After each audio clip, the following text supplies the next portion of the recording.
I'm here with Mr. Mike Larson. You may have heard of him before. He's been shooting for quite some time now. He's a private estate and vineyard wedding photographer. He's based out of San Luis Obispo, California, but shoots all over the globe. He's very rarely, in one place for any amount of time. So Michael last week was at a conference down in Santa Barbara. We were just talking about that before I clicked the record button on this interview, and he was sharing some insights about just sort of the state of the industry and the wedding photography industry and what has changed over the past, say, 5 years. So I thought it'd be good to talk to that, especially considering the week that this is released is WPPI.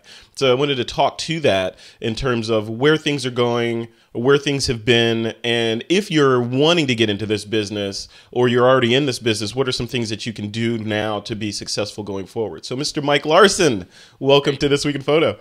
Thank you for having me on. It's a pleasure to chat with you today. Yeah, man, it's always a pleasure. I've known you forever, it seems like, but we very rarely get to talk. And we're one of these ships of the night, and every now and then we surface and and have a conversation, and then you tell me things like, "Oh yeah, I've had 2 kids since the last time we talked."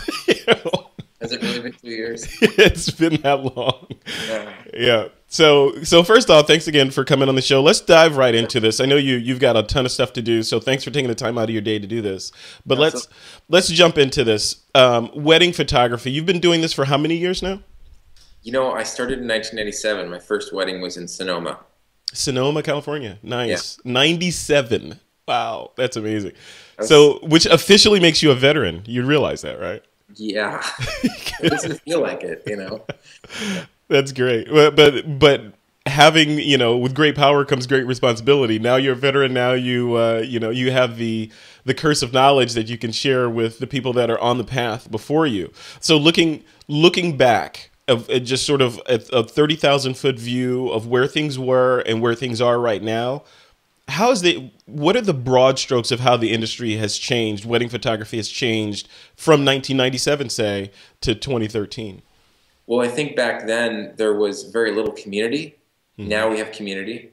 I had my first website in 1996, even before I was doing weddings. And now to see that, come full circle, and actually to watch all of the technology bring up workflow issues in every area that most people don't really realize is going to be a problem until they get further into it. Right.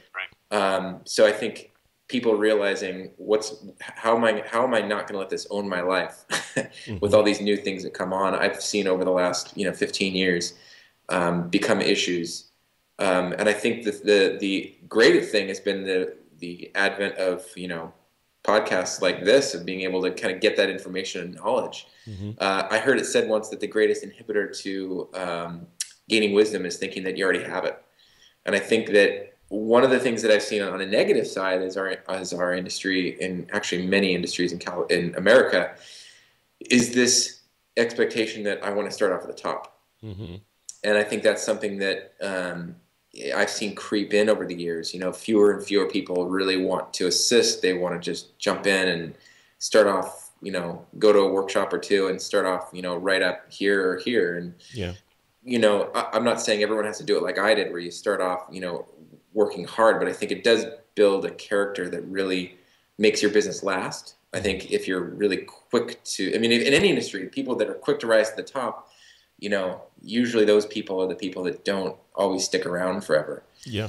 Who get burned out, or who, want to pursue the next thing, and then they get out of photography. So, but now I think the increasing rate of amount of photographers in the industry is, I think the statistics are the state of the industry. You have 125,000 wedding and portrait photographers in the industry. 125,000 total in the U.S. or global? In the U.S. Okay, got it. You have, out of those, you have 25% coming into the industry every year. Now that number's growing, but there's an attrition rate too. So 25% are going out of business a year. So the statistics I've heard is it grows by 5,000 to 15,000 photographers a year net increase. Those are the rough numbers. Obviously, different statistics come from different places. Sure.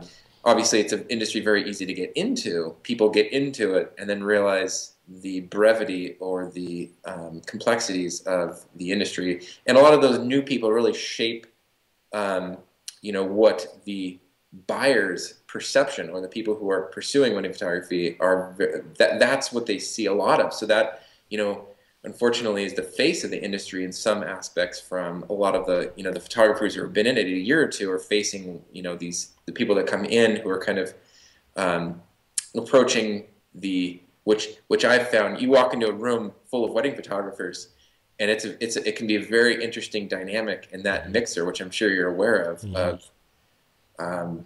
pride, or of proving themselves and whatnot. Yeah, I was going to ask you about that. So we talk about this over the course of the last. We've been talking about it over the course of the last couple of years. The whole idea of, for lack of a better term, the Uncle Bob photographer, right? No offense to anyone out there whose name is Bob, right?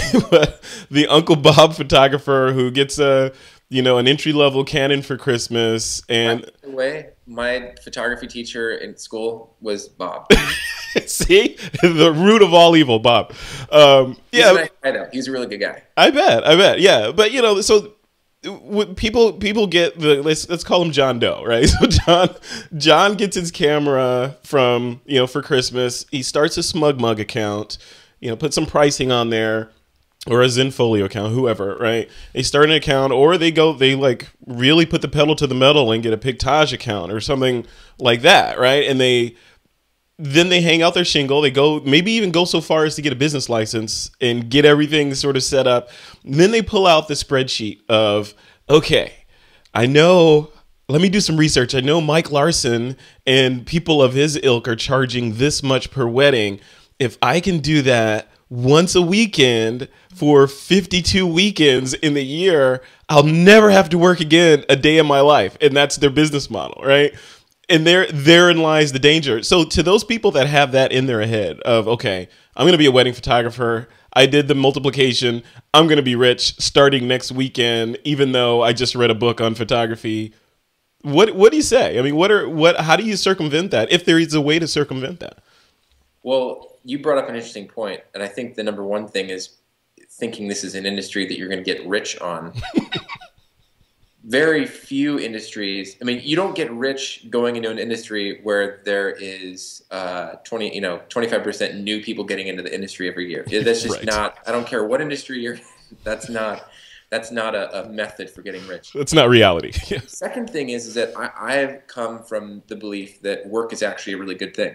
I think that work is one of the few things in life where you get metrics back judging your character, your attitude, your performance in ways that really can be very much humbling and very much a measure of how you're doing. Right. And so in the work environment, I think that's something that's actually really good. And we look at everyone looks at their first job they ever got. It was a humble job. You're scrubbing floors. You're learning things about serving. Yep. Earning, and that life. And granted, the American dream kind of said, hey, get rich and be comfortable and do all these things and fake it till you make it look like you've done it. But I've got a chance to speak to small businessmen, photographers in 12 countries, and America is definitely an anomaly in that sense. Right. But what I can say is this: the fact that we have the opportunity to leverage the amount of potential income for the day, that is a little more rare. As far as working 60 hours a week at minimum wage, we have a potential to really have a significant income, which, if done right, and we look at it as a performance-based industry that has a level of expertise and a level of your personality brought through it, because wedding really is a performance and an art and a service. It's kind of all those three round up, and It's a really unique industry in that sense. One of the trends that you talked about, going back, it used to be a total technical industry. You had to be technically savvy. Now the technical side has gotten really easy. That learning curve is really high. So people started in the last 2 or 3 years. Well, 4 or 5 years ago, it was really based on image, what your images were doing, Photoshop, all that stuff. Then it kind of transitioned into this personality based. Everyone's like this and this couple, and it really based on what I love and what I believe. And I feel like now we're getting to a point where the state of the industry is that we're getting kind of saturated with couple photographers, husband and wife duo teams, which I think is a good thing. Interesting. Moms and all these things. And I feel like now we're hitting a point where, the brides and grooms are really, you've noticed one of the reasons why the intro photographers don't get hired is they're, even if they brand themselves on a great personality, great, good work, um, they're losing out because guess what? Their friends are into photography and their friends have great personalities. Right. Right. And so it's an industry of great personalities. Really, I feel like it's transitioned to. I feel now the areas that I've really been able to increase and push my business have been in past my personality, because I don't want this to be a narcissistic business where I'm focused all about me. Mm-hmm. But really, when I start looking and saying, like, how do I separate myself from other people? One way is having a niche or specialization, going further down a route. The other way really is an expertise in your industry. And if our business is all about capturing light, why aren't brides or people asking photographers lighting questions about light and timing and all these things? And so that's been one area that we've actually found that's been an asset is, when brides start asking questions about light and about the relation and about how they're going to feel. Mm-hmm. That's one area. But I think the other area too, combining your personality, the performance, the service, expertise is something that people are trying to shortcut a little bit. And I think that those photographers who try to shortcut that are going to find themselves in the masses really struggling. They're going to be part of that attrition, right? They're going to be part of the people that are like, yeah. And they're the people most susceptible to get hooked on hype.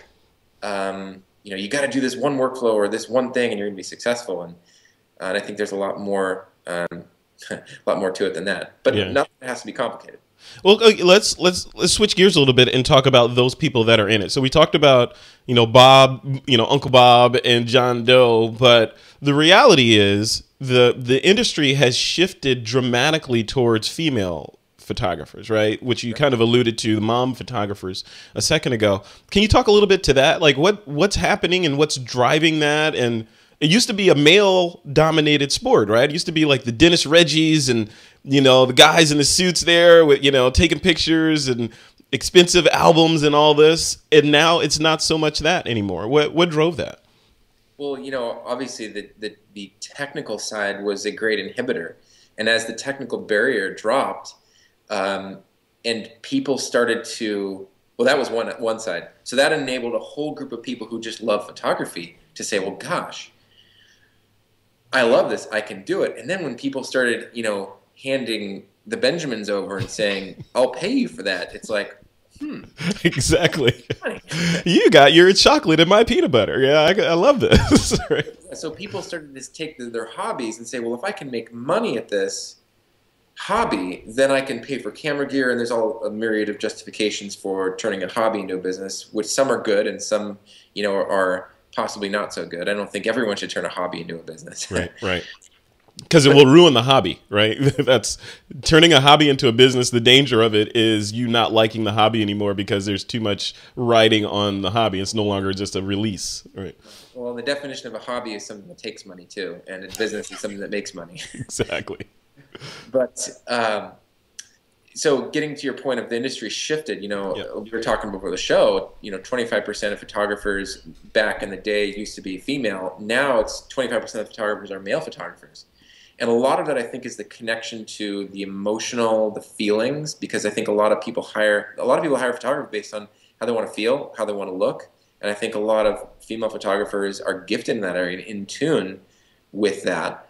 I know when I'm photographed, when I teach our workshops and we see photographers, I think male photographers oftentimes don't really look at the dress or the fashion or the feel, and they kind of miss that. Mm-hmm. I know I did for a long period of time in my early days. I didn't even see that. And so I feel like there was a disconnect there. Yeah. On the flip side, I hear a lot of male or grooms say, gosh, I feel like all we did was kiss all day.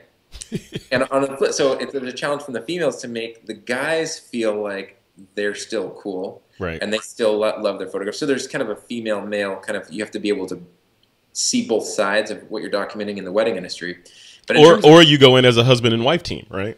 Oh, and I think that's something that's been wonderful to see that rise, because I think working together as a husband and wife team grows your character and your relationship very fast, because you have to put unity about being right. When you're on set, you can't get an argument and go, I said 50mm lens and you brought me 35 and now it's too late. You can't get Exactly. You're sleeping on the couch tonight, mister. Right? And sometimes it's like, it's crunch time performance. Like you can't be like, oh, so I'd love for you to get me that. Like opportunity's gone. Yeah. It's like, hey, we need this now. Yep. And you would never do that in the kitchen or in the bedroom of a husband and wife, you know. Right. But so there's those dynamics that I think, you know, actually I think are really beneficial for a marriage. Mike, what about technology? So in the old days, let's call them 10 years ago or whatever, you know, the deliverable to a bride and groom or to a bride, that's a customer, right, was an album or multiple albums, right? Maybe there's parent albums and then the main album for the couple, maybe something online, maybe not back then. And maybe if you're lucky, some people from the bridal party or from the wedding itself would order prints and you'd make a couple of cents there. So is that the same dynamic that's going on now in terms of what you are delivering to the bride, or has all that shift and you're like Mike Larson Photography is giving things, you know, delivering the wedding on an iPad and all this stuff? What's changed technologically? Well, that's a good question. It's gone two directions. The first direction is we have gone towards, I mean, our albums we go for because I want people to go tangible. Mm-hmm. And so we've actually gone back to everything that we do goes into print. Nice. Nice. And print, whether, you know, it's in the albums, we use Kiss for our wedding albums, but whether it goes into print for books. Yep. That's beautiful. Yeah. We have some words that we kind of word pictures we use to describe our brand, and a lot of them are timeless, you know, things that last forever, and prints do. And I was joking with a friend, we were talking about how the trend of ministers using iPads for the ceremony. Yeah. Imagine how stupid that's going to look in 10 years. Can you imagine seeing a ceremony where some guy is reading it off an Apple Newton? Yeah. There you go. Really? Not good. Not good. Yeah. Yeah. So that direction, and then photographic prints as well. I happen to have one here, where we're actually going back and we're delivering, you know, photographic prints that have. I want to deliver prints. Because you can get prints for 9 cents a pop, but we did a test over all of the labs like Snapfish, Costco, Pictage, all the different labs, and it was shocking to see the difference in the print quality. So when they get, and again, I'm a service-based business. Sure. I don't want to base what I do around products because products are a commodity now. Right.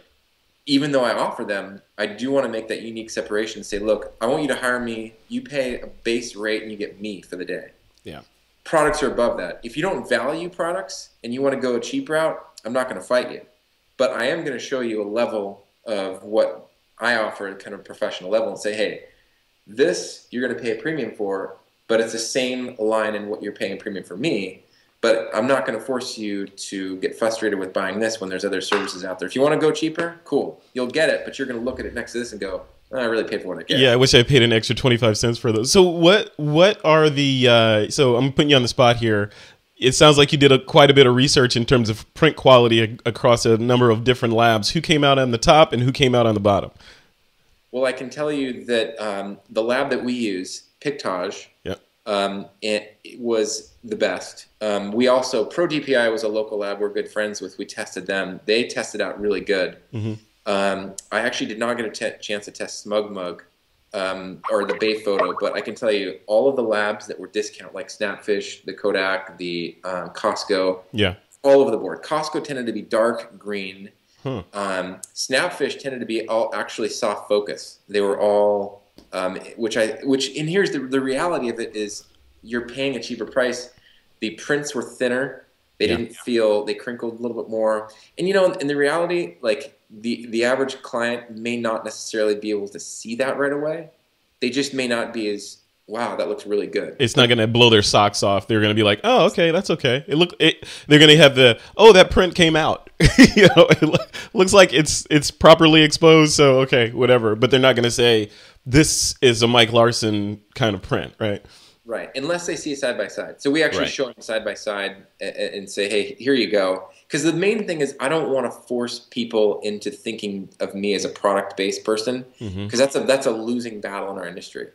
Yeah. So I think while I say forcing products is a losing battle, that doesn't mean you can't offer them and you can't make be profitable selling them. I mean, we still sell a lot of Kiss books to our clients. They love them. Yeah. And then they look at them, they just feel like this feels like I'm getting something that's going to last forever. Yeah, it's going to be in the family. They're going to be like, hey, this is great grandma's wedding. Right. And if you say, hey, if you ordering it from China, it's not going to last forever. Right. But you know what? That's an option. And I think our culture has come to grips with the fact that we know that, we get that. So that's not something we can fight, but we can show the alternative, and there are going to be people that buy it, and I think there's a great market for people that want to buy it. Now, you also asked the other direction of going the route of digital. Right. So everything we've actually dropped the lingo, image, picture, pic. We've dropped all of that lingo, and just to go to photograph, the word photograph, because I feel like it's more timeless. Nice. But the digital way that we go is via Pass Premiere, which is Showit's version of releasing the images, so it bypasses the DVD. Okay. What we found that's been great about this is we actually get a chance to see everywhere that our photographs are going on a digital. Our clients get to download them online and Pass, for $19 an event, I avoid the DVD, the shipping. They get to see them instantly. The same moment the photographs, keyword, yeah, photographs, they get these prints in hand.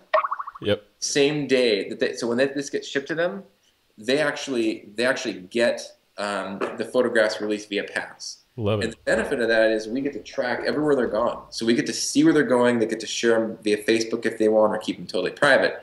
We found those two ways to be the most streamlined ways to be able to share both tangibly and both digitally. Because there are times where sometimes we don't want to hang out on this all day. Right. Yeah. Increasingly so for me. Yeah. Yeah. But to be able to have Pass comes up as an app on your phone, so that I can actually go through my phone, and let's see if I can pull this up here in a very short time. It comes up as an app on your phone. So here's my client, right? Yeah. Yeah. And up, I won't use my Band-Aid finger, but up comes, let me make sure I click the right one. Yeah. So I click on it, and up comes the gallery of photographs from the event. It pops up just like this, and so people can literally scroll through the event and see all the photographs right there. That is, my clients are freaking out. Really? They love that? Yeah.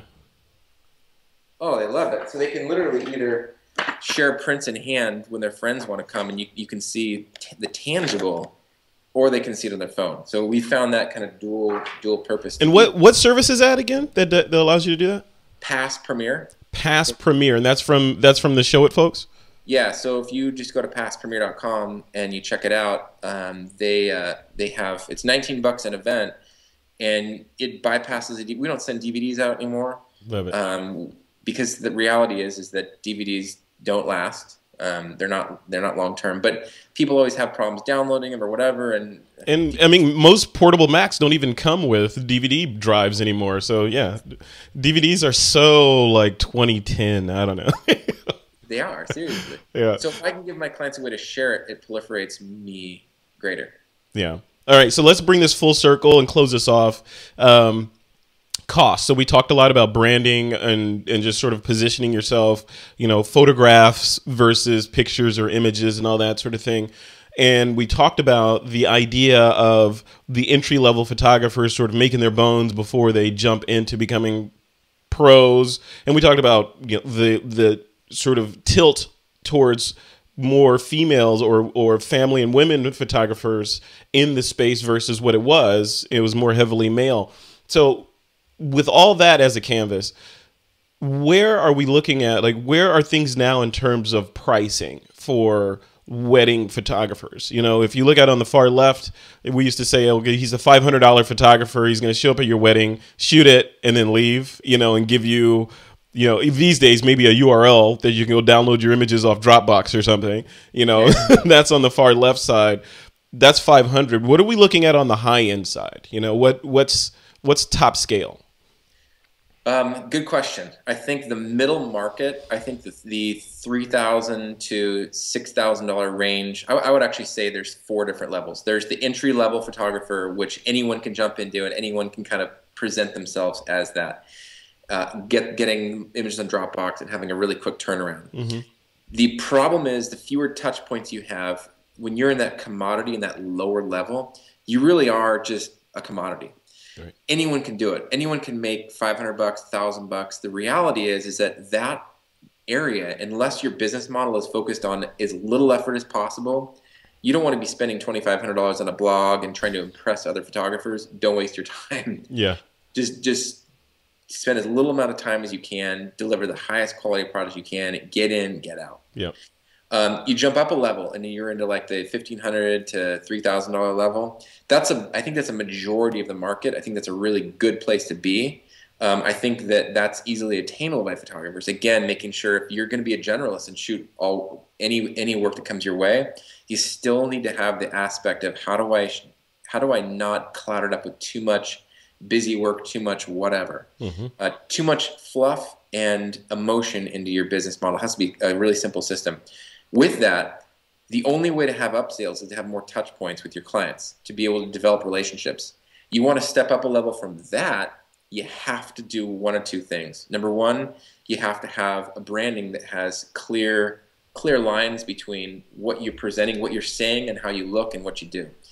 The second thing that you have to have is you have to have a specialization. You have to have something that you do that's different, because the reality is all the planners, all the venues are getting hit up by photographers, 5, 10, 15 photographers a week asking for business. To the planners, to the venues, they all look the same. Yeah. Unless you are radically different with your specialization, or you network in with them and become friends with them, so that they feel like you're not just looking for business. Now there's a difference. So that takes time, and that's something that's like a 2-year process. The relationship building piece of it. Right? Oh, you got to come in not asking for business, because then actually you separate yourself by not being desperate. Right. And so I think a lot of photographers come in and their passion is oftentimes muddled with desperation. And I think the people that hold the keys to the industry, the planners, the venues, and a lot of those people really are perceptive to that. Like you want to be Tiffany's, where people are going in and, they're not really pressuring you to buy anything, and it's expensive, versus when you go to buy a new car and the minute you step on the lot, the bees are on you. What's it going to take to put you in this car today, Mr. Larson? Right? And they tell you. I had a car salesman say, you know what, like, I'm in that hotel over there and I need to make my first sale. Otherwise, I got to go back to Michigan and live with my parents in the room. Like, you're like, that's my problem, because I'm not going to buy a car. Like, you're guilting me now. That's great. This is awesome, Mike. So let's close this off. So parting shots here. If this is WPPI week, right? So one of the biggest events in the industry, if not the biggest event in the wedding and portrait photography industry of the year. So in the tone of that, or in the spirit of that, what advice would you give to folks operating at your level and folks that are wishing that someday they'll be at your level in terms of business success? What are just a couple of tips, sage advice that you'd give to those folks? Yeah. Okay. Number one, don't overspend at WPPI. Don't show off, because you're wasting all the money that you're trying to earn. Right? Yes. Yeah. Number two, don't be prideful. I see photographers going, well, I'm just going to support this speaker, and they sit there in the back and they twit, and they don't want to admit that they can learn. Go to learn. Number three thing is, don't just hang around your friends and just go to all the parties and try to have all these shallow relationships, never really getting deep with people. I encourage photographers, go seek out someone who's been in the business for a while and just sit down and say, hey, can I buy you lunch? Can I buy you coffee? And I'm just going to spend 10 or 15 minutes. Don't be on your phone kind of going, oh yeah, totally. Mm-hmm. Yeah, I got to talk to this person over here. Like, focus, spend fewer amount of people and spend a greater amount of time with them, and seek out people that you can learn from and really value them. Read up on them. Say, hey, I saw your blog, or I saw this, and come with the aspect that 1%, and they're going to fill you in with the 99%, versus coming in with pride, going, yeah, I know all this, and don't try to impress the people that are going to give you the information to grow. So I think if people approach WPI with that aspect, they're going to walk away a lot more successful, having wasted a lot less money. Pretty much just guarantee this: nothing really great is going to happen after 10 o'clock. After 10 p.m., you mean? After 10 p.m. Like, at that point, it's entertainment. Yeah. Forget about it, right? Cool. That's great, Mike. All right, perfect. This has been a great interview. Once again, thank you for taking the time. I'm sorry. Go ahead. I said thank you for having me on the show. Oh yeah, you're welcome. Are you going to be at WPPI? I'm going to be WPI. Are you speaking or anything? I'm actually this year. I'm doing some other projects, but the one thing that I am doing is we do coaching. So there's a few spots open for people if they want some private coaching. Oh, and we're prepping actually for a really cool all-inclusive Italy experience. It's the 5th one we're doing, and it's May 12th through the 15th. You mind if I plug this here? Absolutely, dude. I was going to tell you to plug it. Go ahead. MikeLarsonWorkshops.com. It's all-inclusive. It's about a little more than $1,000. It's 3.5 days of solid. It's like 30 hours of shooting, classroom, dialogue, discussion, and live shoots with people. And we're doing a mock wedding. We're going to talk about how to get in the industry, and then there's actually coaching included with that. So that is, I'm really excited about. We're doing in Italy, and it's an all-inclusive experience. It sounds like if you're planning on WPPI, maybe you save some money and go to that instead of Vegas. Italy, Vegas, I don't know, Hey, cool, man. All right, well, thanks again, and yeah, definitely we'll post links to that in the post for this interview and in YouTube and all that stuff, so people can find it. But have a good trip and have a good time at WPPI regardless. Make sure you're in your hotel by 10 though. Well, I'm just saying, just know that you're not going to get anything extra after 10. No, Are you going to WPPI? I am going to WPPI. Yep. All right, good. We'll see you there. Yeah, I'll definitely see you there. I'll be undercover. I'll be the guy in the baseball cap and the hoodie. What are you looking forward to most at WPPI? You know what? I haven't been in a couple of years, so I'm going because I have the time to go, and I just want to look around and get a vibe for what is happening in the industry, kind of like this interview, right? So just to sort of plug back in, because I don't shoot weddings, I do more portrait and model type stuff, so I want to go in and just sort of see what's going on from I'm a consumer, a consumer perspective. So yeah, and plus, I know a ton of people there, so I want to say hi to lots of folks. So yeah, that'd be great. Yep. So yeah, we'll definitely catch up there. Grab some coffee and hang out. Absolutely. I'm in. I'm buying. Wonderful. All right, Mike. All right. You have a good rest of your day, man. You too. And guys, everyone who's going to WPI, good luck, and yeah, hope all is well. Awesome.